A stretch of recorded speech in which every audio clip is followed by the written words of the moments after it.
सनागी वसिता न कळे परात्मा, तो के विमी मतिलवाल्प विवेकंसे, वर्णीन सर्व विषया कुलकर्म सक्तो,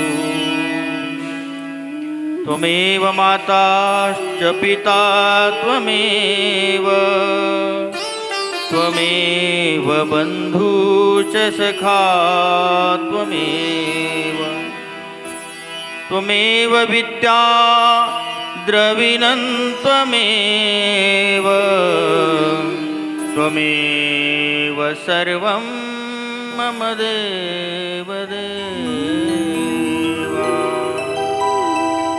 श्री गोपाल कृष्ण महाराज की जय।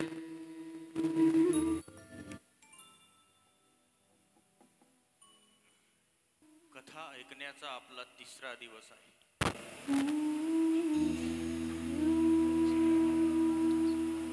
जीवनामध्ये एकाकी माणसाचा रंग भरल्या जात नाही। माणसाचं जीवन रंगबेरंगी आहे। क्षणाक्षणाला पावला पावलाला आपण ज्यावेळेस जीवन जगत असताना अवतीभोवती बघतो, प्रत्येक रंग वेगळा आहे। मग तो निसर्गाचा असो, माणसांच्या कपड्याचा असो, स्वभावाचा असो, वर्तनाचा असो।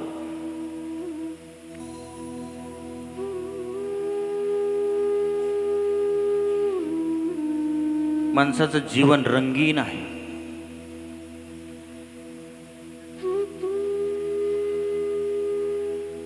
पण आपण सृष्टीमध्ये ज्यावेळेस आपण बघतो, वेगळ्या वेगळ्या ठिकाणी आपल्याला हे सगळे रंग दिसतात,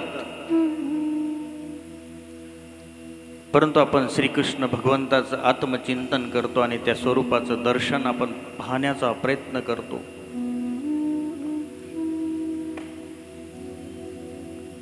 सगळा रंग त्याच्यामध्ये आहे आणि कुठलाही रंग असा बेरंग नाही। कुठलाही रंग एकदम मोहक अशी मूर्ती आहे।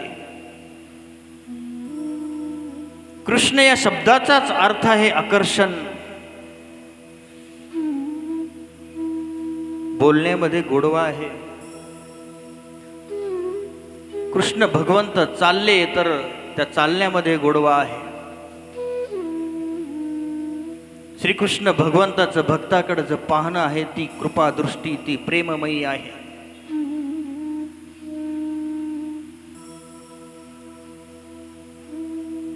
आजपर्यंत जगामध्ये स्वतःला एक पितांबर गुंडाळून एक सावळ्या वर्णाचा रंग, हातात फक्त एक बासुरी आणि झाडाला टेकून उभा राहिला, आजपर्यंत अशा जगाला असं सौंदर्य रंगवता आलं नाही। चित्रकाराने कितीतरी चित्र काढले असतील, प्रयत्न केले असतील, पण श्रीकृष्ण भगवंताचं चित्र काढलं,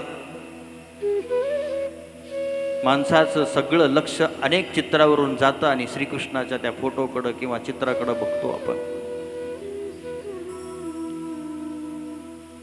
असा हा भक्तीचा दाता, उद्धाराचा दाता, जीवाचा हित करता परमेश्वर श्रीकृष्ण कथा, त्या श्रीकृष्ण भगवंताची ही कथा आपण 3 दिवसापासून ऐकत आहोत।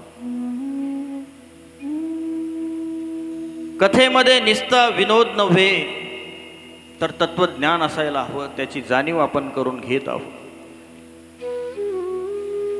अनेक कथा आपण ऐकतो, अनेक कीर्तन आपण ऐकतो, प्रवचन आपण ऐकतो। त्या प्रवचनातून आपल्याला काहीतरी मिळतं का? घरी जाणून घेऊन जाण्याची शिदोरी मिळायला पाहिजे। आजकाल ती प्रथा बंद झाली, नाही तर पहिले लोक बैलगाडी वगैरे घेऊन जायचे पाहुणे म्हणून, तर ज्याच्या घरी जायचे ते शिदोरी बांधून देत होते. एखादी कन्या जर दुसऱ्या गावी दिली, उपवर करून लग्न करून तिला जर दिलं, ती जर परत माहेरी आली तर तिला डब्बा भरून लाडू द्यायचे, घरचे शिदोरी द्यायचे. काहीतरी शिदोरी आपली घेऊन जाण्याची प्रथा, ही संस्कृती परंपरा आपल्या हिंदू धर्मामध्ये आहे.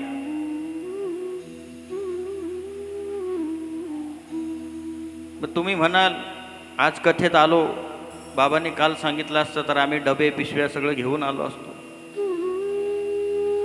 आणि मग आजची जी पंगत आहे ती सगळी शिदोरी आपण घरी घेऊन गेलो असतो. याचा अर्थ असा नाही, याचा अर्थ असा नाही. इथून काय शिदोरी न्यायची आहे हे ज्ञान आपण पाहत होतो काल. आपल्या जीवनामध्ये जर अंधकार असेल, अज्ञान असेल, तर आपण जी नको न्यायची शिदोरी ती घेऊन जाणार आहोत. नेतात लोक, प्रसाद म्हणून बुंदी नेतात. एवढंच नाही तर कार्यक्रमात गेल्यानंतर चपला सुद्धा नेतात. नेतात की नाही? लग्नात गेल्यानंतर नेतात लोक. जगामध्ये अनेक चालाकीचे लोक आहेत. दोन मित्र होते, त्यांचं नाव आहे चंगू आणि मंगू. ते म्हटले चला आपण रस्त्याने जाऊया. आणि फिरत फिरत ते बाजारातून चालत असताना त्यांचं लक्ष गेलं, एका दुकानाकडे लक्ष गेलं त्यांचं. गंमत बघा कशी आहे. माणूस चालाकी कशी करतो. ते दुकान मिठाईचं होतं आणि तिथे तो दुकानदार त्या ठिकाणी ती जिलेबी काढत होता.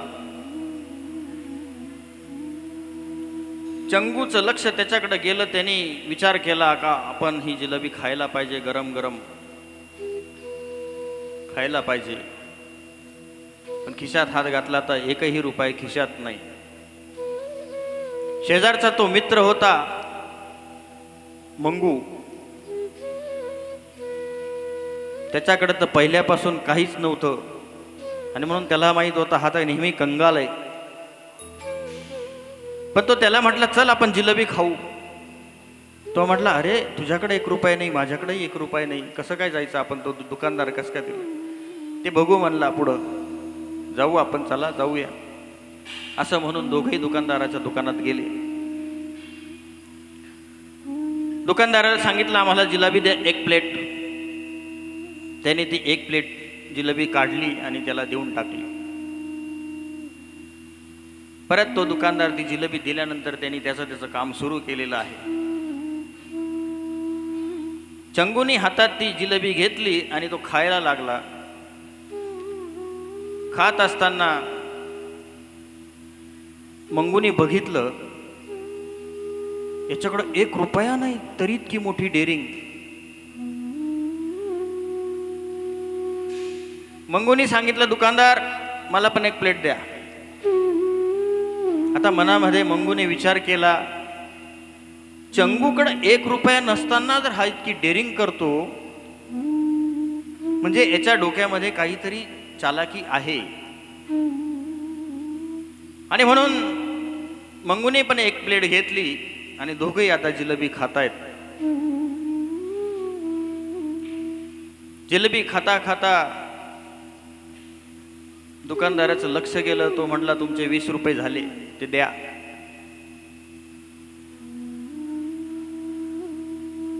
तो म्हणला, दुकानदाराने त्याला 20 रुपये मागितल्यावर चंगू लगेच त्याला म्हटला काय विसरभोळे माणसं आहेत म्हणले तुम्ही. अहो इतकं कुठं कामात मग्न होत असतात का. जिलेबी प्लेट हातात घ्यायच्या आधी तर 20 रुपये तुम्हाला दिले. गेला गोंधळून गेला, गोंधळून गेला दुकानदार. चुकलो मी, तुमच्या दुकानात आलो. अहो असं असतं का कुठं, असा 20 रुपयाचा कुठं आरोप करत असता का. दुकानदार घाबरला. आता आपलं गिऱ्हाईक तुटून जाईल, परत येणार नाही. आता मंगूनी इकडं बघितलं, मोठा चालाक आहे हा, याच्या खिशात 1 रुपया नसताना 1 रुपया दिला नाही, तरी यांनी बाजी मारून नेली. आता ती वेळ आपल्यावर यायच्या आत मंगू दुकानदाराला म्हणला, तुमच्या दोघांचं काही भांडण असो, पण मी दिलेले पैसे तुम्ही विसरू नका. याला वाटलं अरे गडबडच झाली, यांनी तर पैसे दिले का नाही दिले ते विसरून तर गेलोच, पण आता हाही म्हणतो यांनी पैसे दिले. आणि म्हणून एकदम चालाकीने दोघंही सुटले. दोघांनी जिलेबीवर ताव मारला आणि येतो दुकानदार म्हणून निघून गेले. गंमत आपली अशीच आहे. आपण कार्यक्रमात येतो,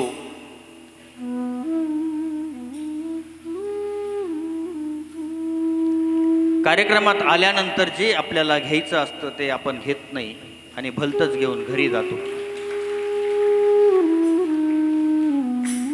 ही चालाकी आहे माणसाच्या जीवनाची.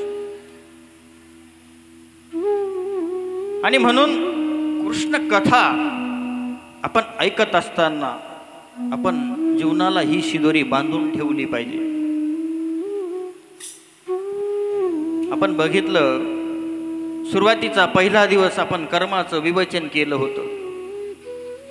ग्रंथामध्ये संतांनी कर्माचं ज्ञान विवेचन केलेले जगावं कसं, सत्कर्म आणि दुष्कर्म याचे लागणारे भेद आपण बघितले.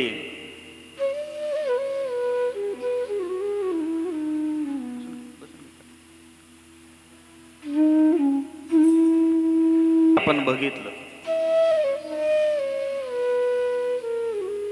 आपण जर कर्म चुकलो तर आपण कोणत्या जन्माला जाणार आहोत, आणि आपलं जर कर्म चांगलं झालं तर आपण कोणत्या जन्माला जाणार आहोत. आज आपण विषय पाहणार आहोत, देवाच्या जवळ कसं जाता येईल.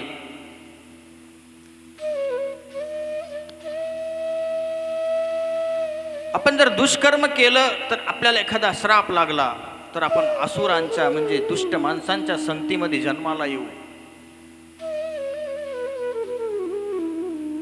आपण जर एखादं चांगलं कर्म केलं तर आपण देवादिकांच्या, साधू संतांच्या, देवधर्म करणाऱ्यांच्या, निर्व्यसनी राहणाऱ्या माणसांच्या सोबत आपण जन्माला येऊ.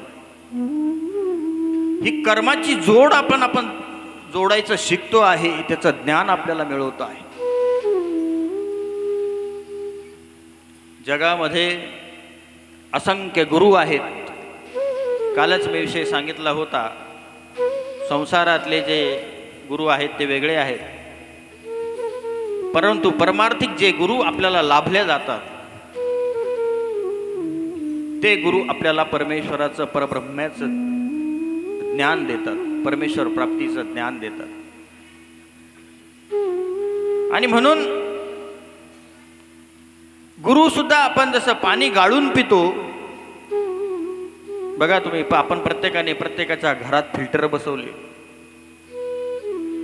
का, तर आपल्याला स्टोनचा आजार होऊ नये, आपल्याला कावीळ होऊ नये, आपल्याला बऱ्याच गोष्टी होऊ नये म्हणून आपण फिल्टर बसवले.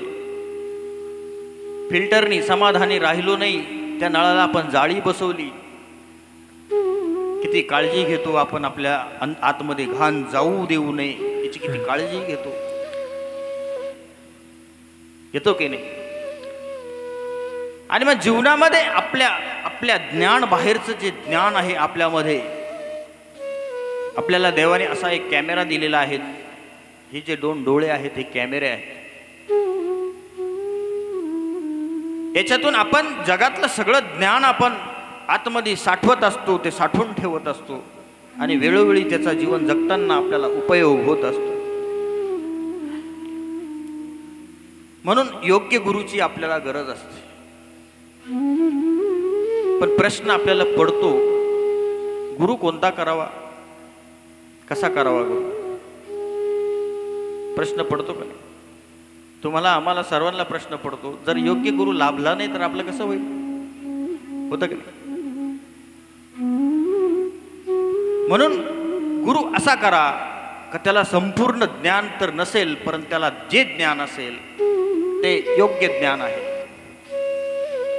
परीक्षित राजाला जो गुरु सापडलेला आहे, शुक मुनी, जी कथा त्यांना सांगतायत, प्रत्येक गोष्टीचं सर्व विवरण त्यांना जे समजून सांगतायत, असे गुरु आपल्या जीवनामध्ये लाभले पाहिजे.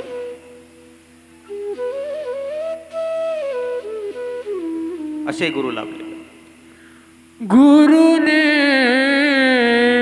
ज्ञान का शर्मारा, गुरु ने ज्ञान का शर्मारा, गुरु ने ज्ञान का शर्मारा, गुरु ने ज्ञान का शर्मारा, गुरु ने ज्ञान का शर्मारा. सूर्य नहीं मारी कट्यार नहीं मारा, सूर्य नहीं मारी कट्यार नहीं मारा, सूर्य नहीं मारी कट्यार नहीं मारा, सूर्य नहीं मारी कट्यार नहीं मारा. ज्ञान का शर्मारा, ज्ञान का शर्मारा, गुरु ने ज्ञान का शर्मारा, गुरु ने ज्ञान का शर्मारा, गुरु ने ज्ञान का शर्मारा. दोन शिष्य होते.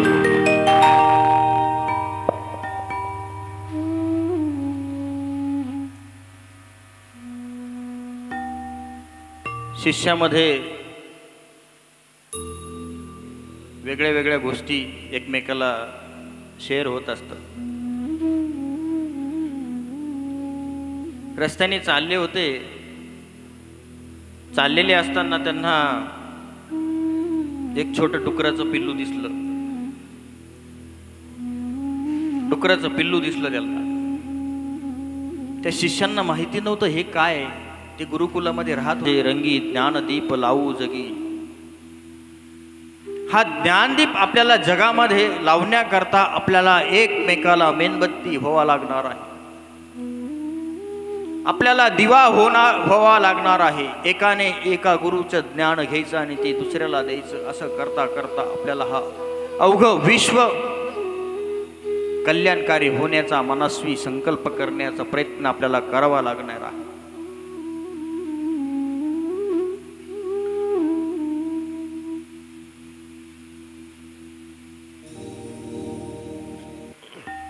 मागतो मी चक्रधरा, मागतो मी कृष्ण प्रभु, तुम्हा एक दान.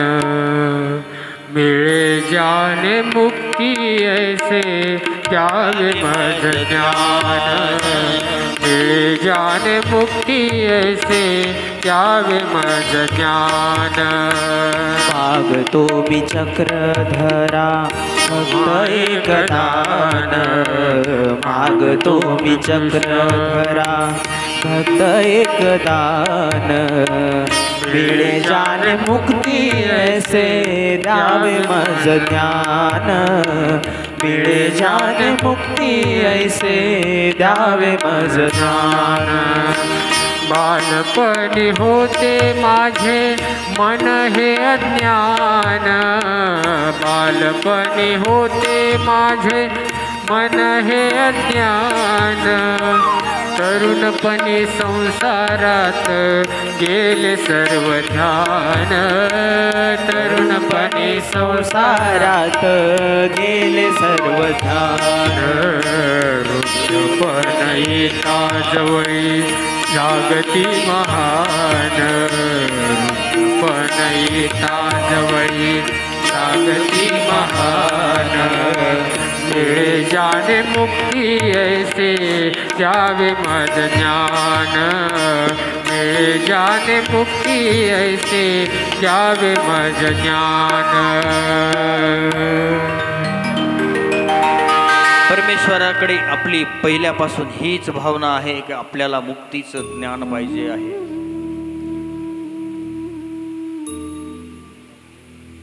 कारण आपण जर परमेश्वराकडं असं आपण मागितले नाही,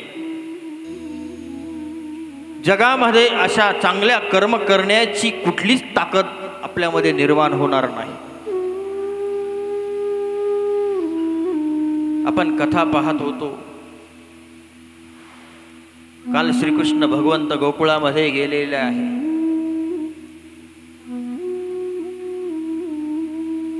कंस, या कंसाचा अधर्म, याचं क्रौर्य, मीच काहीतरी दुष्ट अरिष्ट त्यांचं जन्माला घेऊन आलेले आहे.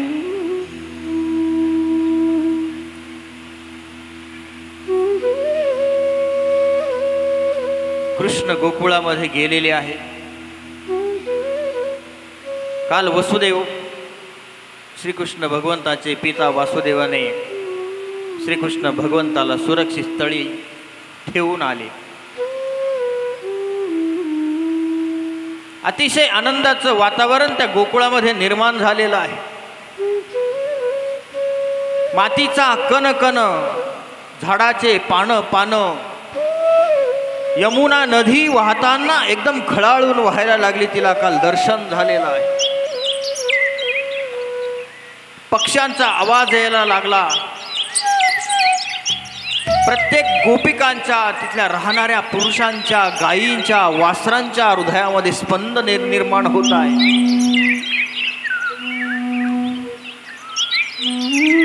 गोकुळ एक वेगळं चैतन्य घेऊन त्या ठिकाणी आनंद भोगत आहेत.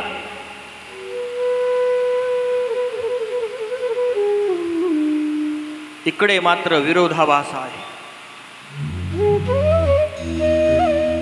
मथुरेमध्ये कंसाच्या राजवाड्यामध्ये शून्यता पसरलेली आहे, शांती आहे.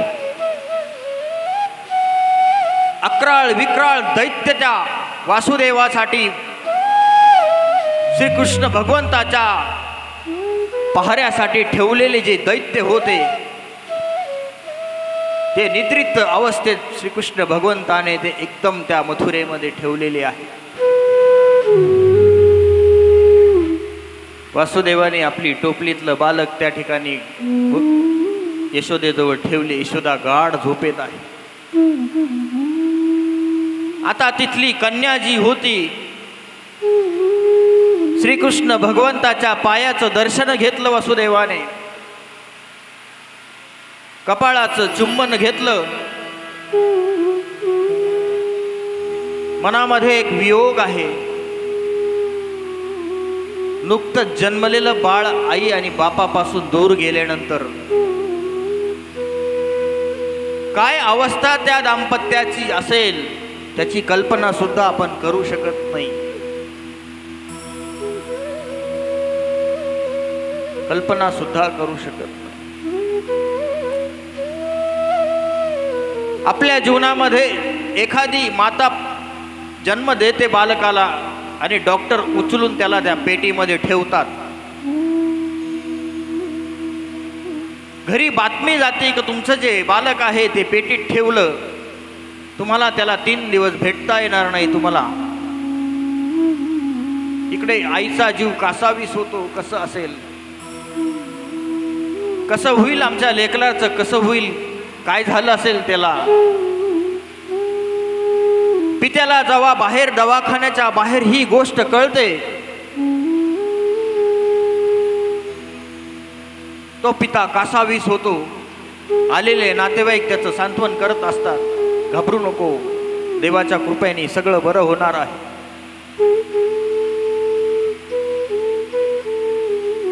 इथे मात्र वसुदेवाला स्वतःचं बालक संरक्षण करण्यासाठी यशोदेजवळ ठेवलं. तिथली जन्मलेली कन्या ती उचलली, आपल्या टोपलीमध्ये भरली. आता वसुदेवाच्या थरथरत्या ओठातून एक शब्द बाहेर निघाला. हात लावला, गोपालकृष्णांना हात लावला. डोळ्यातून अश्रू आले. पहिलेच क्रूश झालेले, अशक्त, पायी चालून आलेले, पण लेकरासाठी, या बालकाच्या संरक्षणासाठी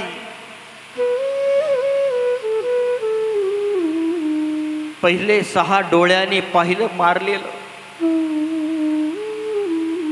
कोणती माता पिता आपल्या डोळ्यासमोर आपल्या लेकराला,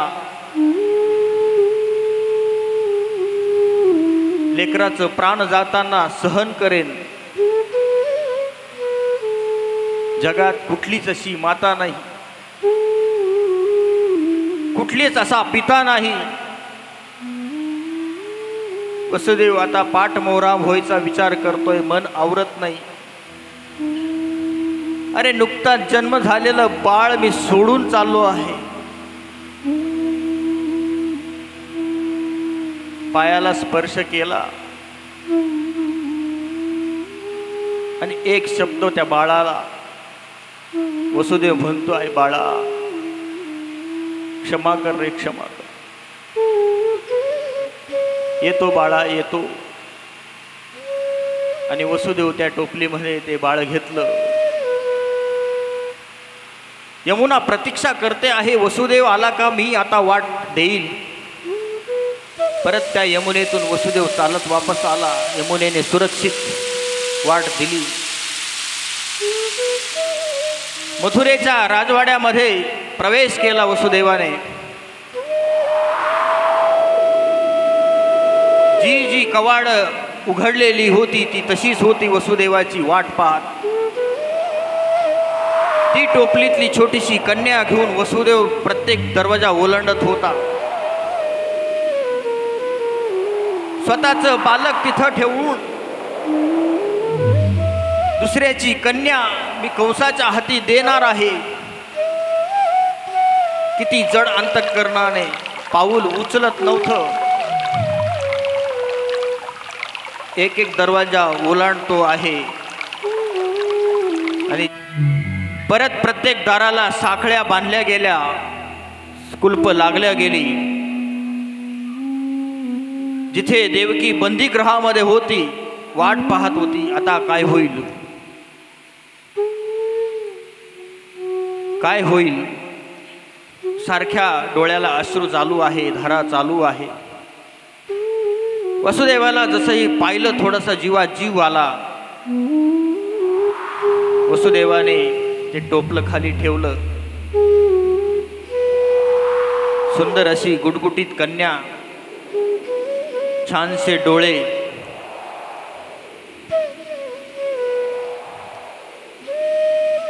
काळीच धस्कन केलं. हा राक्षस येणार, हा असुर येणार, या छोट्याशा लेकराला उचलून आमच्या डोळ्या देखत्या शिळेवर आपटणार. एकमेकाला घट्ट मिठी मारून वसुदेव देवकी रडायला लागली. कसं करायचं, कसं वाचवायचं, कसं वाचवायचं विचार चालू आहे. वसुदेवाने सांगितले, देवकी नियतीर बली असेल, जे व्हायचं ते होऊ दे. इतक्या चमत्कार घडला. त्या छोट्याशा कन्येने मोठा टावो फोडला. रडायला लागली. जशी ती रडायला लागली, कारागृहाच्या बाहेर प्रत्येक झाडावर जे राक्षस संरक्षणासाठी, त्यांच्यावर पहारे करण्यासाठी सगळी जागृत झाली. आता ते पहारेकरी बघायला लागले. त्यांनी बघितलं, डोकून बघितलं, अरे वसुदेव देवकीच्या तिथे तर एक कन्येने जन्म घेतलेला आहे, एक बालक जन्माला आलेला आहे. धाव घेतला, धाव घेतली. सकाळचा प्रहर. एक कंस आपल्या शयनगृहामध्ये एकदम निद्रिस्त झालेला आहे, गाढ झोप लागलेली आहे त्याला. कितीतरी दिवसाची झोप असावी. पहारेकरी ओरडत ओरडत गेले, म्हणले महाराज महाराज. कंसाची झोप मोडली, धाडकन आसनावरून उठला आणि उभा राहिला. काय झालं? एकदम ओरडायला काय झालं?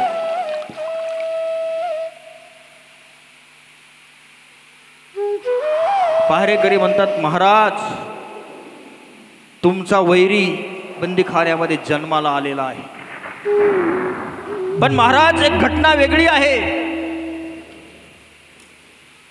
कन्येचा आवाज येतो आहे. प्रत्यक्ष पाहणी कराल तेव्हा समजेल.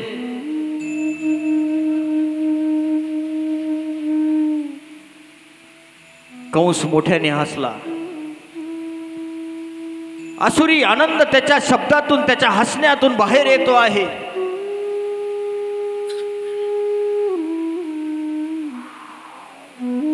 शब्द बाहेर येतात त्याचे.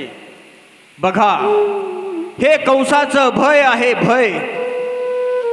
अरे जो वैरी येणार होता ती कन्या झाली, कन्या झाली. म्हणून मला कंस म्हणतात, सगळे घाबरतात मला. पण तरीही मी कन्या असो नाहीतर बालक असो, पुत्र असो, मी माझा वैरी या जगात जन्मालाच येऊ देणार नाही. धाड धाड पावलं टाकीत कारागृहाच्या दिशेने आला. जशी कंसाची पावलं वाजायला लागली, वसुदेव देवकीच्या मनामध्ये धडकी भरायला लागली. पहारेकरी आता कंस येताना सगळी दरवाजे उघडी करून देत आहेत. महाराज की जय हो, महाराज की जय हो आवाज द्यायला लागले. झाडावरची राक्षस मोठे मोठ्याने हसायला लागले. भयानक रस तयार झालेला आहे. कंस आला. वसुदेव देवकीचे ते बंदी घराचे पहारेकरांनी दरवाजे उघडले. साखळ्या वाजल्या तसे देवकीच्या डोळ्यामध्ये अश्रूच्या परत धारा लागल्या. कंसाला बघितल्या बघितल्या हुंदके द्यायला लागले. असा कसा भाऊ माझा? अरे मी दर रक्षाबंधनाला याला राखी बांधायचे, आज त्याच हाताने माझा बालक मारणार. किती निष्ठुर आहे हा. 7 बालक मारून टाकले.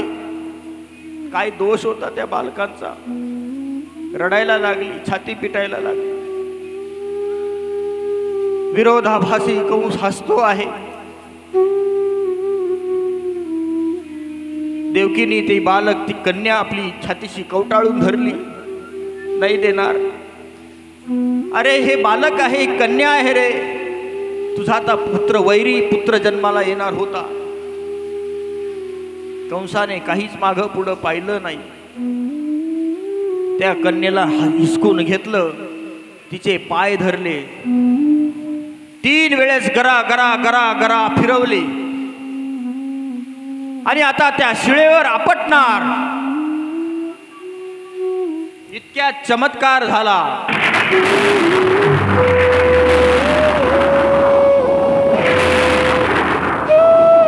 कन्या आकाशात गेली, आकाशात गेली. ढगांचा गडगडाट झाला. आता आकाशवाणी झाली. आकाशाची वाणी सांगे सकळाशी, आकाशाची वाणी सांगे सकळाशी, आकाशाची वाणी सांगे सकळाशी, आकाशाची वाणी सांगे सकळाशी. तळमळ मानसी करू नका, तळमळ मानसी करू नका. देवकीच्या गर्भा येईल भगवान, देवकीच्या गर्भा येईल भगवान. रक्षिल ब्राह्मण गाई भक्त रक्षिल ब्राह्मण गाई भक्त आकाशाची वाणी सांगे सकळाशी आकाशाची वाणी सांगे सकळाशी आकाशाची वाणी सांगे सकळाशी आकाशाची वाणी झाली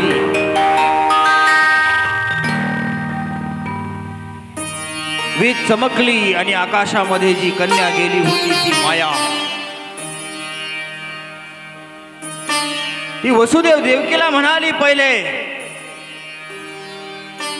हे वसुदेव देवकी घाबरू नका घाबरू नका जनाचं रक्षण करणारा जो जनार्दन आहे जो भगवान आहे तो भगवान तो परमात्मा परमपिता 8वा अवतार जन्माला आलेला आहे हे कंसा कित्येक दिवसापासून तुझा अधर्म या मथुरेमध्ये होतो आहे आता तो अधर्माचा नाश करणारा जो परमपिता आहे त्याच्या हातून तुझं मरण निश्चित या उलट गोकुळामध्ये विरोधाभास आहे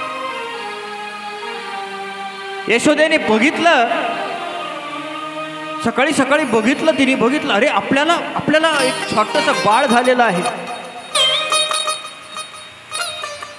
यशोदेने आवाज दिला अगं हे सेविकांना आवाज दिला कुठे आहे तुम्ही सर्व ओरडायला लागली हे नाथ बघा आपल्याला किती छान मूल झालेलं आहे यशोदेचा त्या शेजारी ते छोटं बालक बघत छान गुटगुटीत हसत होतं पाय आपले खेळवायला लागलं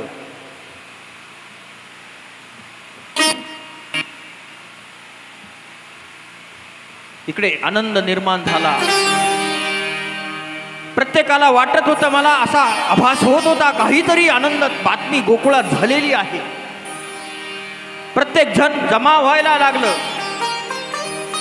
काहीतरी प्रसन्न वातावरण प्रत्येकाला अनुभवत होतो आपल्यालाही सूचक होतं आपल्याला जर एखादा चांगली गोष्ट घडणार असेल वाईट गोष्टी घडणार असेल तर आपल्यालाही सूचक होतं जाणवतं आपल्याला एकदम चैतन्य निर्माण झालं गोकुळामध्ये आता आनंद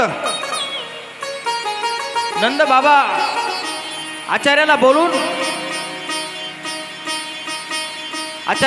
इकडे लाडू तयार करा अरे ब्राह्मणांना बोलवा ब्राह्मणांना हजारो ब्राह्मणांना मला गायी दान करायचं आहे माझ्या घरामध्ये पुत्र रत्न प्राप्त झालेला आहे हजारो ब्राह्मण आमंत्रित केले गेले गावोगावी मिठाई वाटल्या गेली कपडे वाटल्या गेले ब्राह्मणांना गायी दान देण्याचा कार्यक्रम चालू आहे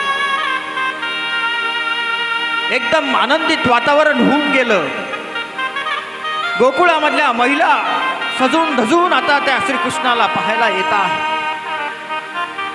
छोटंसं बाळक नंद यशोदेच्या घरी झालेलं आहे चला आपण बघूया लगबगीने सगळ्या जमा झाल्या बघायला लागल्या गोकुळामध्ये भजनं वाजायला लागली गोकुळामध्ये संगीत वाजायला लागलं गोकुल का कृष्ण कन्हैया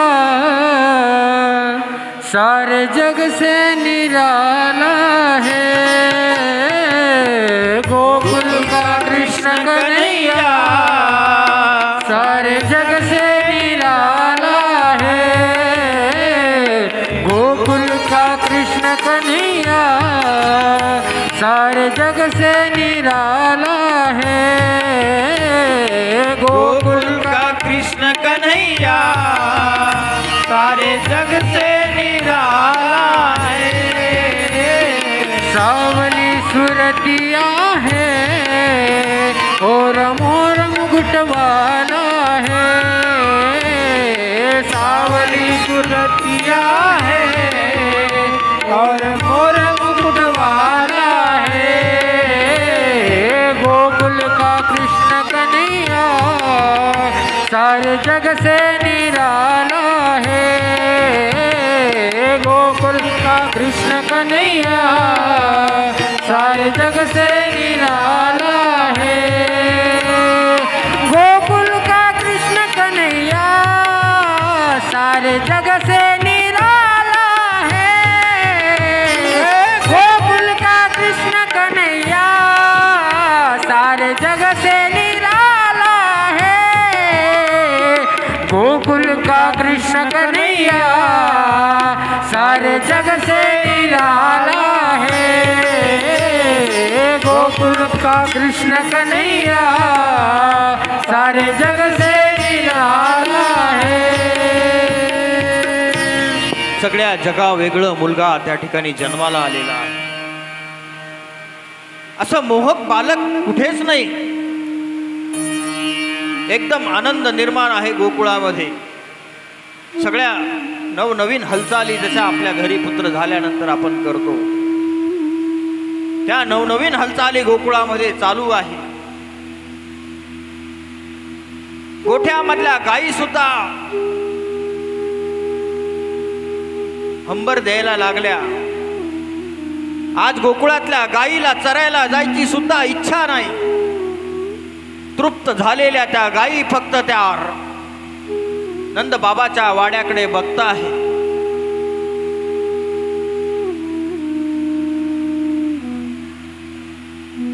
जितके काही गुराखी असतील चारणारे, आज त्यांची दिवाळी आहे। नंद बाबाने सर्वांना त्या ठिकाणी आनंदित करून टाकलं। कुणाला वस्त्रदान, कुणाला गायी दान, सगळं दान करून टाकलं नंद बाबाने। यशोदाला मात्र असं होतंय आता यशोदा गगनात मावेना। प्रसन्न मुद्रा यशोदेच्या चेहऱ्यावर। प्रत्येक गोकुळची गोपिका येते, यशोदा माई फार छान आहे, अगदी तुझ्यावर पडलं, अगदी तुझ्यावर। दुसरी गोपिका तिला म्हणते, अगं तिच्यावर कशाला, ते माझ्यावर पडलं, माझ्यावर। कोणी म्हणतं छे छे नंद बाबावर आहे। आता कुणालाच समजत नाही श्रीकृष्ण भगवंत कोणावर आहे।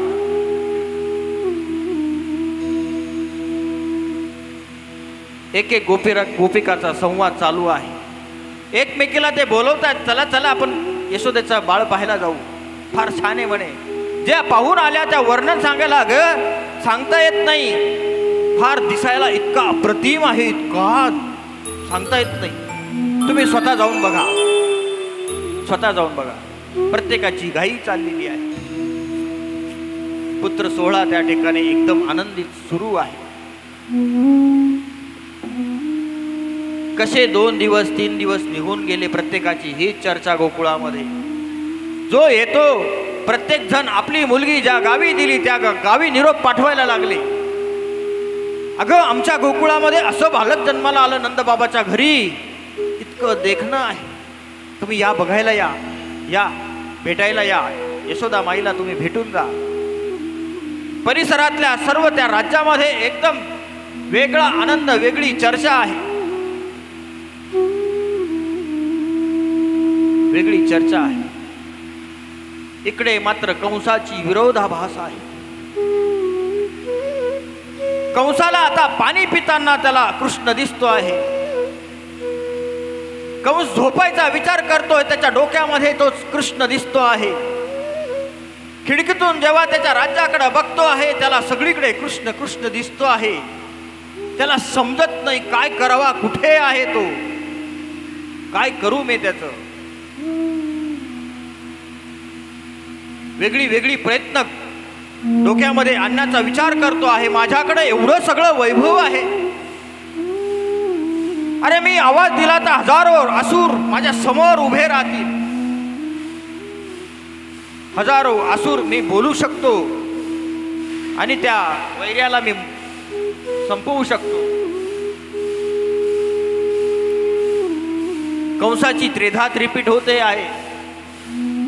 पाठीमागे हात टाकून धाड धाड पावलं टाकून त्याला झोप येत नाही, त्याला भूक लागत नाही। सेवक लोक विनंती करतात, महाराज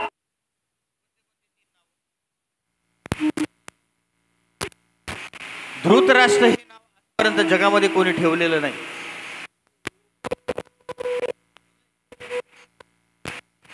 दुर्योधन हे नाव आजपर्यंत कोणी ठेवलेलं नाही.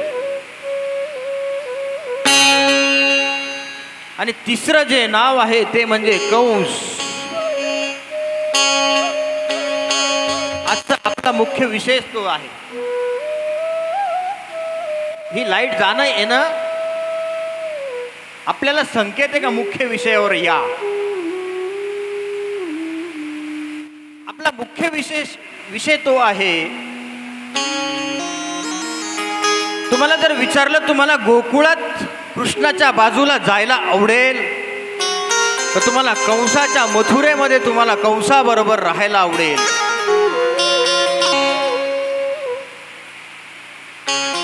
आपण सर्व सत्कर्म करणारी माणसं आहोत.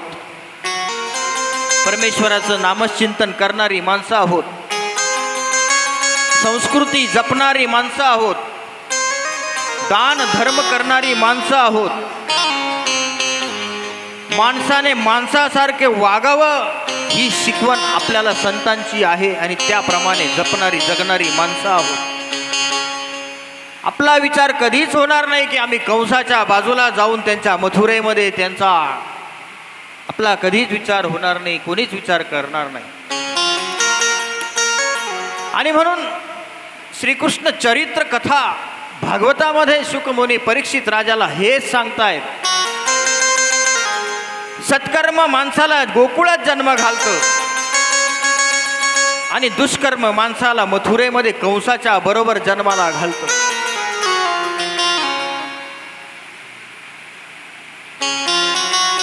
परमेश्वराच्या श्रीचरणावर नतमस्तक व्हावं आणि त्या परमेश्वराला अख्ख्या जगाचा आनंद मला तू दे. तुझ्या स्वरूपामध्ये तो परमेश्वराचा जो आनंद आहे तो मला तू दे. हे मागणारी माणसं आपण आहोत. कंसासारखी आसुरी संपत्ती नको आम्हाला. अरे जो देवाचं वैर करतो, देवादिकांचं वैर करतो, त्या दैवी पुरुषांचं वैर करणाऱ्या माणसांच्या बरोबर आम्हाला जन्माला घालू नको. त्यांच्या बरोबरच नको तर आमचं सुद्धा असं दुष्ट कर्म असं उदयाला येऊ देऊ नको. ही प्रार्थना करणारी माणसं आपण आहोत. आणि म्हणून इकडे गोकुळात जे जन्माला येतात ते सत्कर्मी आहेत. बघा तुम्ही श्रीकृष्ण भगवंताच्या अलौकिक लीला तुम्ही गोकुळात बघता. आपण अभागी आहोत म्हणून आपण कलियुगात जन्माला आलो. आपल्यात देव बसत नाही, उठत नाही. त्या लोकांचा आनंद बघा, त्या लोकांचं भाग्य बघा. साक्षात कृष्ण भगवंत ज्यांच्या घरामध्ये वास करतायत, साक्षात ज्यांच्या गावामध्ये श्रीकृष्ण भगवंत फिरणार आहेत, त्यांचं अन्न ग्रहण करणार आहेत, त्यांच्याशी संवाद साधणार आहे, त्यांच्या सोबत राहणार आहे. किती भाग्यवंत ते लोक आहेत. आपण थोडेसे अभागी आहोत. आपलाही योग येणार आहे. कितीही अडचणी आल्या जीवनामध्ये तरी परमेश्वराचा मार्ग सोडू नका. एका छोट्याशा मुंगळ्याच्या दृष्टांतात बघा. तुमच्या घरामध्ये गूळ असतो, साखर असते, गोड पदार्थ असतो. दुकानामध्ये हॉटेलमध्ये ते गोड पदार्थ असतात, तिथं मुंगळे जास्त असतात. बघा त्यांच्याकडे बघा. एखाद्या गोड वस्तूला तो जर चिटकला आणि त्याला जर तुम्ही ओढून काढलं तो त्या गोडीला त्या पदार्थाला इतका चिटकलेला असतो की त्याचं मागचं जे बाजू आहे ती तुटून जाते पण तो त्याला सोडत नाही. अशी आपली भक्ती पाहिजे. लाईट गेली म्हणून आपण उदास व्हायचं का? नाही. आपल्याकडे काहीच नाही, द्रव्य नाही म्हणून आपण उदास व्हायचं का? नाही. नाही व्हायचं उदास. परमेश्वर तर आपली परीक्षा पाहतो आहे. स्वतःच्या मात्या पित्याची परमेश्वराने इतकी परीक्षा पाहिली, आपली इतकी पाहणार नाही का? यमुना सारखं पाणी आपल्याला आडवं गेलं नाही, नदी आपल्याला आडवं गेली तर आपण काहीच करू शकणार नाही, काहीच करू शकणार नाही. ईश्वराच्या मार्गाकडे जाताना आपल्याला अशा अडचणी येणार आहे. परंतु भाग्यवंत जीव आणि जो खरा भक्त आहे तो याच्यावर ढळत नाही. सन्निधान म्हणजे परमेश्वराची जवळीक, असन्निधान म्हणजे परमेश्वरापासून दूर आहे.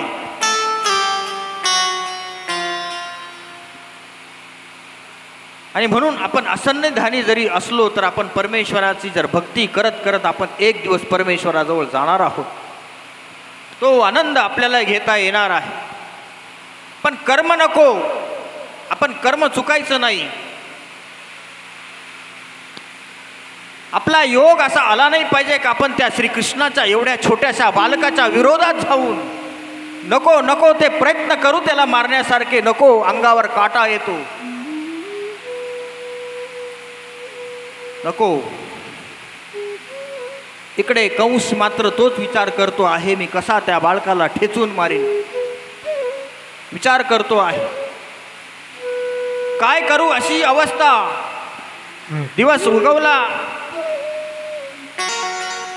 कंसाच्या फेऱ्या आता त्या राजसभेमध्ये चालू आहे. सगळे लोक बघताय कंस काहीतरी कासावीस आहे, पर्याय कोणाला सापडत नाही. कंस प्रत्येकाच्या चेहऱ्याकडे बघतो आहे. अरे कोणीतरी मला मार्ग दाखवा, मला माझी काहीतरी व्यवस्था सांगा, जे लागेल ते देईल मी, पण माझा जो विरोधी जन्माला आलेला आहे त्याचं भय मला सतवत आहे. इतक्यात एक ब्राह्मण आपली पोथी, आपलं पंचांग बाळ घेऊन त्या दरबारामध्ये आला.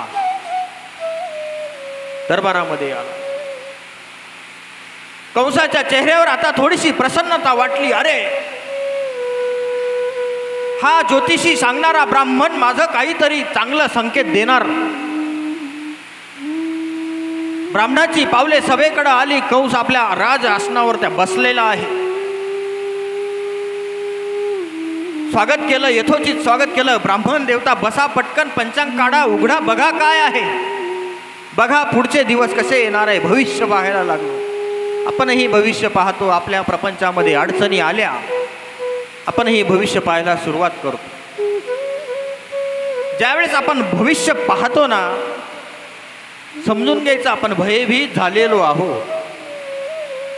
आपल्याला कुठल्या तरी भयाने सतावलेलं आहे. कंसालाही तसंच भय आहे. तो भयभीत झाला आणि तो आता भविष्य पाहायला लागला. त्या ज्योतिषाकार ब्राह्मणाचं नाव आहे मांबळभट्ट.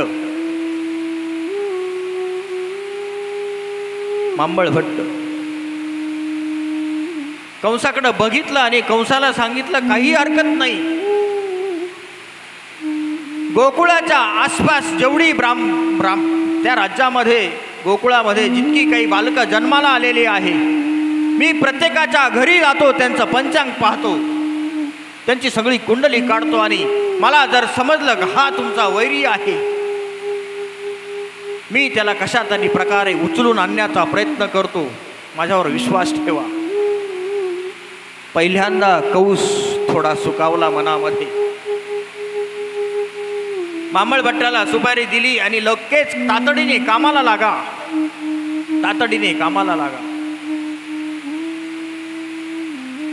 कोण होता हा मांबळभट्ट? कोण होता? त्रेतायुगामध्ये सतानिक नावाचा ब्राह्मण होता. कलागुण माणसाच्या जर हातात आली तर तिचा दुरुपयोग कधीच करू नये. एखाद्या माणसाने स्वयंपाक करावा यज्ञामध्ये, ही कला त्याच्या हातामध्ये आहे. एखाद्याने तबल्यावर थाप टाकावे आणि त्याच्यातून स्वर जन्माला यावे, ही कला त्याच्यामध्ये आहे. स्वर वाद्यावर बोटे फिरवावी आणि त्याच्यातून एक वेगळं भजन तयार व्हावं, ही कला त्या गायकामध्ये आहे. बांबूच्या एका तुकड्याला छिद्रे पाडून त्याच्यामध्ये फूक मारली, त्याच्यामध्ये स्वर जन्माला येतात. ही कला त्याच्यामध्ये आहे. माणसाच्या जीवनामध्ये प्रत्येक माणसाकडे काहीतरी कला आहे. या कलेचा दुरुपयोग होऊ नये, ही कला आपली सत्कारणी लागली पाहिजे. ब्राह्मणाकडे ज्योतिष कला होती. ज्योतिष नावाचं शास्त्र त्याला अवगत होतं. त्रेतायुगामध्ये छाती फुगून मिरवायचा तो. सत्य निघायच्या घटना बोलला तर ते व्हायचंच. अहंकार जागृत झाला. मी खूप ज्ञानी आहे, ज्योतिषाचं ज्ञान मला कळतं, हे त्याला समजायला लागलं. त्याला जसं जसं समजायला लागलं तसं तसं तो दुष्ट मार्गाकडे वळायला लागला. आता कोणीही साधू संत आले तर त्यांची उपेक्षा करायचा. तुम्हाला काय येतं?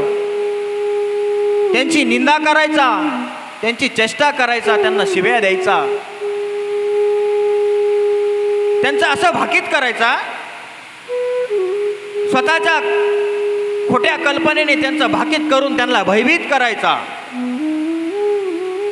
असंच एका ऋषीचं त्यांनी भाकीत केलं आणि ऋषीने त्याला श्राप देऊन टाकला. हे ब्राह्मणा, हे सतानिका, अरे तू काय माझं भाकीत करतो? मी तुझा पुढच्या जन्माला तुला श्राप देतो को तू अशा असुराच्या राज्यामध्ये जन्माला येशील आणि त्यांचं ज्योतिष तू सांगत बसशील. जा. भयभीत झाला सतानिक ब्राह्मण, हात जोडायला लागला. मला असा श्राप देऊ नका. संतांची ऋषींची वाणी आहे. एकदा धनुष्यबाणातून सुटलेला तीर वापस येत नाही. संतांचे शब्द तसे वापस येत नाही. श्राप दिला ऋषीने, घडलं तसंच. कंसाच्या राज्यामध्ये हा सतानिक नावाचा ब्राह्मण, मांबळ भट्ट नावाचा ब्राह्मण होऊन जन्माला आला आणि तिथं तो पौराहत्य करत आहे. तो ज्योतिष कथा वर्तन करत आहे आणि आज कंसाची सुपारी त्यांनी श्रीकृष्ण भगवंताला तपासण्यासाठी तो निघाला गोकुळामध्ये.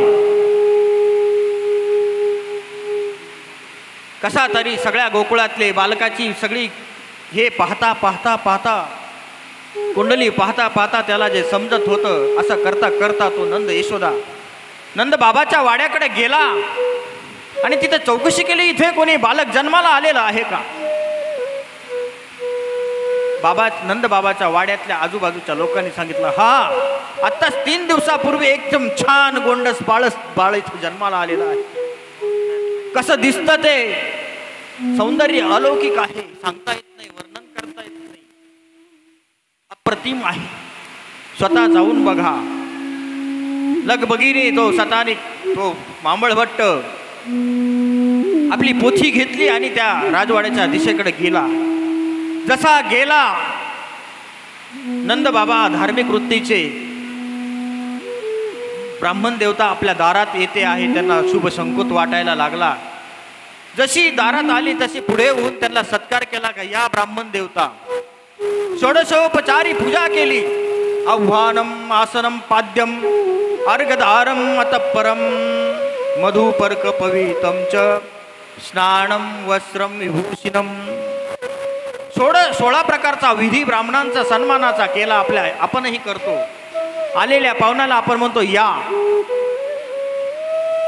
त्याला पाय धुवायला पाणी देतो, त्याला बसायला आसन टाकतो,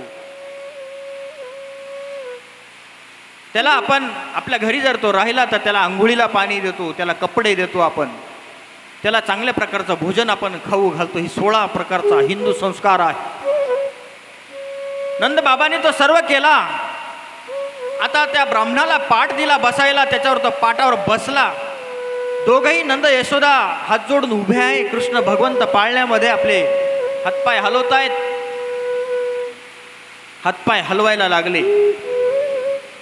हातपाय हलवत असताना मांबळ भट्टाने त्या श्रीकृष्णाकडे एक कटाक्ष टाकला आणि मनामध्ये विचार केला, हाच तो कंसाचा वैरी.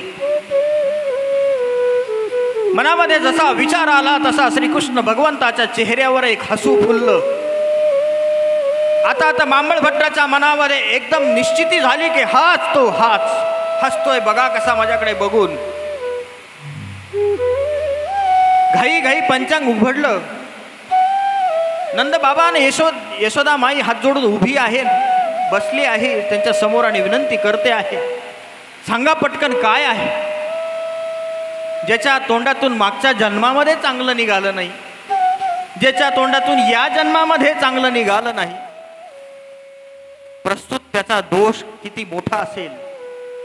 कथन करायला लागला. नंद बाबा, भयानक परिस्थिती आहे. यशोदा माई, सांगू नाही कसं सांगावं, कोणत्या तोंडाने सांगावं. दोघ जण घाबरून गेले. काय झालं, काय नेमकं काय आहे. अहो, हे जे बालक जन्माला आलेलं आहे हे तुमच्या वंशाला नाशाला कारण आहे. तुमच्याच नाही, तुमचं सर्व राज्य बुडीत काढणार आहे. तुमचा वंशाचा नाश होणार आहे. असं भाकीत केल्यानंतर श्रीकृष्ण भगवंत हसतायत. आता श्रीकृष्ण भगवंताची आज्ञा. सर्व मायावी देवी देवता 81 कोटी 1.25 देवता ज्या श्रीकृष्णाच्या पुढे फुले घेऊन उभे राहतात, सेवा करण्याची वाट बघतात. ज्या यमुनेने दुथडी भरून वाहणारी यमुना श्रीकृष्ण भगवंताच्या अंगठ्याला स्पर्श केल्यानंतर वाट देऊन टाकली जलदेवतेने. आकाशामधून मुसळधार पाऊस पडत होता. शेष नारायण स्वतः रक्षण करण्याकरता धावले. जो अनंत ब्रह्मांडाचा मालक आहे, ज्यांनी हे विश्व चराचर निर्माण केलेलं आहे, त्याच्याकडे कोण वाकडी नजर करून पाहणार. जाणीव असावी लागती त्या गोष्टीची. मांबळभट्टाला जाणीव नव्हती.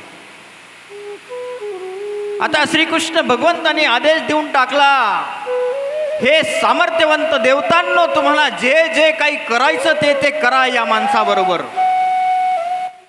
त्याचा हा जो दोष आहे हा माझ्यापर्यंत येऊन पोहोचला.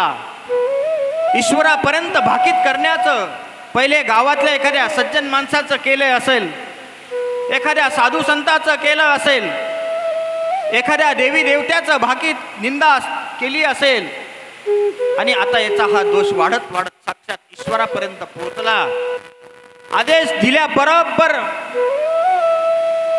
घरामधल्या सगळ्या निर्जीव वस्तू आता कामाला लागलेल्या आहे.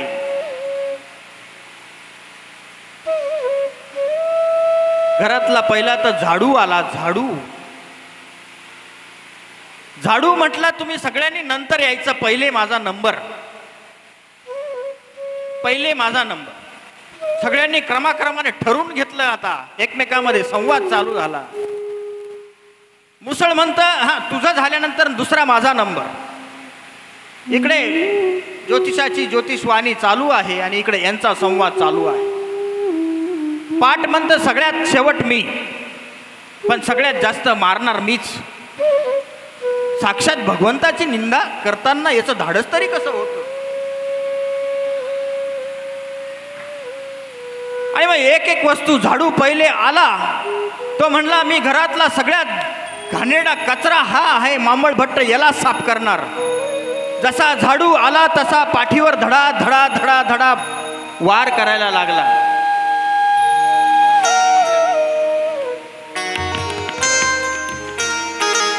झाडूने बडबड मारलं. मांबळभट्टाला क्षणाचा विचार करण्याचा वेळ मिळालेला नाही. घाबरला मांबळभट्ट, काय झालं. झाडू तुटला. लगेच घरातलं जे मुसळ होतं कांडण्याचं ते आलं, धडाधड मारायला लागलं. आता मांबळभट्टाची अवस्था मोठी विकृत झालेली आहे. इतका मार खाऊनही तो तिथंच निर्लज्जासारखा बसून होता. निर्जीव वस्तू त्याला ताडण देत होती, तो स्वतःला वाचवत होता. नंद बाबा यशोदा एकदम भयभीत होऊन गेली. काय झालं अचानक, हा प्रकार कसा घडायला लागला. एक एक वस्तू धरायला लागले. नंद बाबा झाडूला धरलं, मुसळाला धरलं. किती वस्तू धरणार घरातल्या. आता स्वयंपाक घरातल्या त्या भांड्यांना सुद्धा राग आला होता. घरातली चमची, लाटणे, पोळपाट जे काही वस्तू असतील महिलांची सगळी सामुग्री कामाला लागली होती. खलबत्ता म्हणतो मी पण सोडणार नाही. एक तरी दणका मी त्याला मारेलच. खलबतल्याचं जे छोटं मुसळ होतं ना ते जसं आलं तसं पाठीत बपकन दणका मारला. मांबळ भट्टाला वाटलं आता काहीच खरं नाही, इतका मार खाऊनही निर्लज्जासारखा मी बसेल, अरे मरून जाईल मी. जसा उठला तसा ज्या पाटावर बसलेला होता तो पाट त्याच्या ढुंगणाला चिटकला. त्याच्या मागच्या बाजूला चिटकल्यामुळे तो काढायचा प्रयत्न करतो आहे. आता पळाल्याशिवाय पर्याय नाही. पळायचं तरी कुठून पळायचं? प्रत्येक वस्तू येऊन मारते आहे, बडाबड बडवती आहे. अंगावरचं जे धोतर आहे ते अटकलं आणि फाटलं, टराटर फाटलं. रक्त बंबाळ झाला.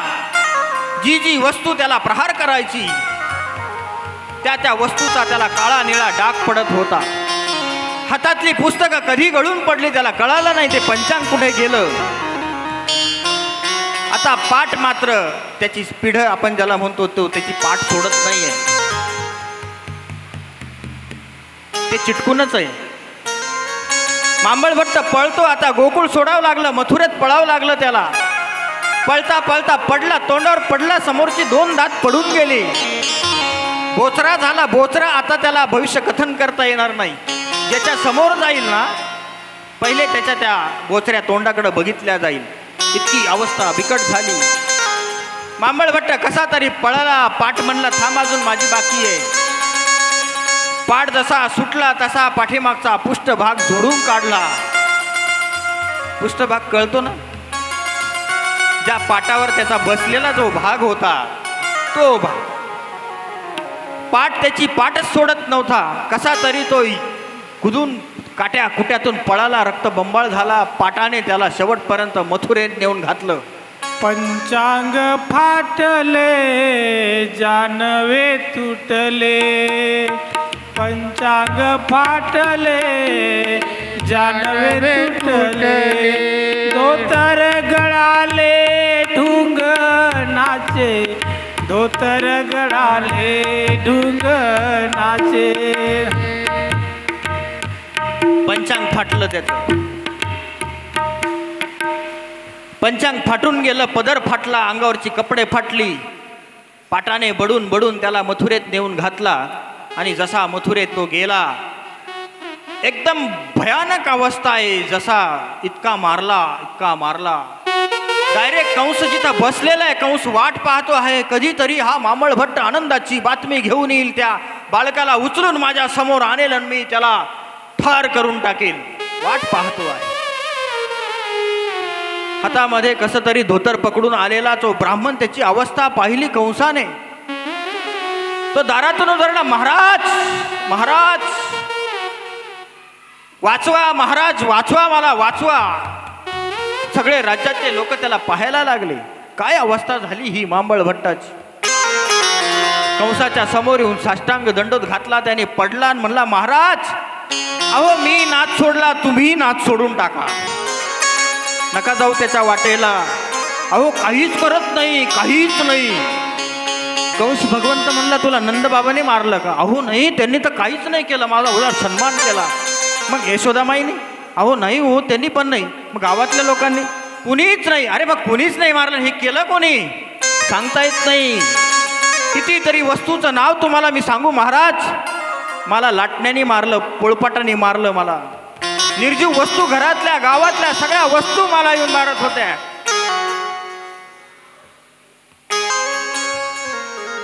मारत होत्या.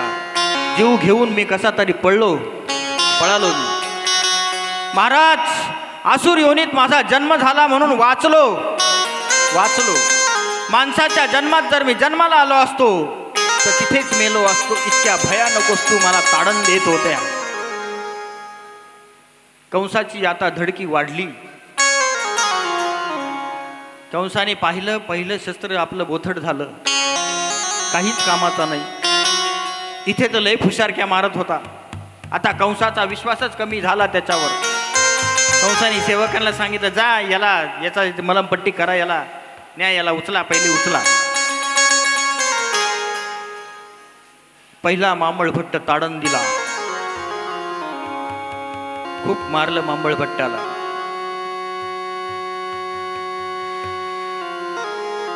म्हणून सगळ्या सज्जनांना हात जोडून विनंती आहे, आपली अवस्था अशी होऊ नये कोणत्या जन्मात. एक तर असुराच्या भागात जन्माला यायचं आणि दैवी लोकांचा मार खायचा, हे आपल्या नशिबी कधी नसावं, कधी नसावं. नेहमी ईश्वराची प्रार्थना करून जगा. श्रीकृष्णाचं चरित्र आपल्याला हे जीवन जगायला शिकवतं. भागवत आपल्याला जीवन जगायला शिकवतं. पूर्वीचे संत ऋषी लोकांना संसारापासून दूर घेऊन जायचे, हिमालयात जायचे आहे, एखाद्या पहाडावर, एखाद्या टेकडावर, एखाद्या नदीच्या ठिकाणी घेऊन जायचे आणि तिथे हे चरित्र सांगायचे. का तर संसारामध्ये घोर कर्म घडतात. आपलेही कर्म, आपले वाईट कर्म घडू नये यासाठी आपणही प्रयत्न करून तुम्हाला घरातून तुमच्या इथं आणून बसवण्याचा हाच प्रयत्न होता. एक तरी शब्द आपल्या कानातून, आपल्या अंतकरणाने दिलेलं हृदय जे आहे, हृदय बघा तुम्ही, हे आपलं बचत खातं आहे. याच्यामध्ये तुम्ही ज्या ज्या गोष्टी साठवून ठेवाल चांगल्या, बुद्धीत नाही, बुद्धीत चांगलं आणि वाईट दोन्ही पण साठवून ठेवल्या जातं, पण हृदयात मात्र चांगल्या गोष्टी साठवल्या जातात. प्रेम माणूस डोक्यातून नाही करत, भक्ती माणूस डोक्यातून नाही करत, ईश्वराची भक्ती माणसाकडून हृदयातून घडत असते. जाने देवासी नाते जोडले, जाने देवासी नाते जोडले, तो भक्त खरा ज्ञानी खरा, भक्त खरा ज्ञानी खरा. जाने देवासी नाते जोडले, जाने देवासी नाते जोडले, तो भक्त खरा ज्ञानी खरा, भक्त खरा ज्ञानी खरा. संसार सोडोनी विरक्त व्हावे. आजची ही मांबळ भट्टाची कथा आपण पाहिली. परमेश्वराच्या भक्ती आपली हृदयातून होते आहे आणि म्हणून आपला प्रत्येक क्षण हा ईश्वराच्या कारणी लागला पाहिजे, सत्कर्माच्या कारणी लागला पाहिजे, यासाठी आपण हा अट्टहास केला आहे. आज आपण इथं थांबूया. 9:30 वाजले. भुकेची वेळ झाली आणि म्हणून उद्या तुम्ही थोडीशी लवकर या. आपल्याला उद्या थोडी कथा मोठी करावं लागेल. त्यावेळेस आपला जो टप्पा आहे, प्रत्येक स्टेशन आपलं ठरलेलं स्टेशन आपण घेत चालू. आजचा या ठिकाणी हा जो भाग आहे आपण इथे थांबूया. आरती सगळ्यांनी जागेवर उभं राहायचं. देवाची आरती करूया. गिरीधर कृष्ण मुरारी की आरती कुंज बिहारी की, गिरीधर कृष्ण मुरारी. खंडोरे परिवार गले श्रीकृष्ण भगवंताच्या आरतीसाठी समोर स्टेजवर यायचं आहे. लवकरात माला बजावे मुरली मधुर बाला.